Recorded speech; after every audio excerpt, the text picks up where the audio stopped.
La ministre de l'Action humanitaire, de la solidarité et de la réconciliation nationale, Lina Josiane Bemakassoui, et le représentant spécial adjoint du secrétaire général de l'ONU pour la République centrafricaine et coordonnateur humanitaire Mohamed Ag Ayoya ont procédé le 5 février 2026 à Bangui au lancement officiel du plan de réponse humanitaire 2026 pour la République centrafricaine. Ce plan a pour objectif de coordonner une assistance rapide, stratégique et efficace pour sauver des vies, préserver la dignité et protéger les populations vulnérables touchées par les crises.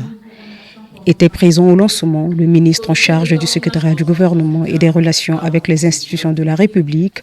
les représentants des agences du système des Nations Unies, des organisations non gouvernementales, nationales et internationales, du corps diplomatique en République centrafricaine, de la société civile et des partenaires. En 2026, 2,3 millions de Centrafricains, soit 35% de la population, sont tellement vulnérables que seule l'assistance humanitaire ne suffira pas pour établir leur bien-être. Les conflits, les épidémies, les chocs climatiques continuent d'être à la base des vulnérabilités entraînant des besoins humanitaires. La guerre au Soudan continue d'affecter particulièrement le nord-est du pays, où les réfugiés dépassent le nombre d'habitants du Pirao, leur but d'accueil.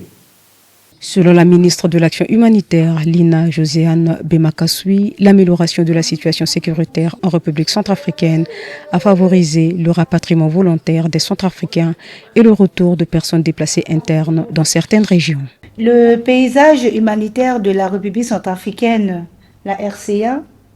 a considérablement évolué et la tendance indique une réduction substantielle de l'intensité des chocs humanitaires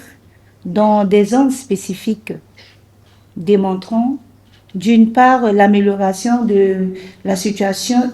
sécuritaire dans certaines régions et d'autre part l'efficacité des efforts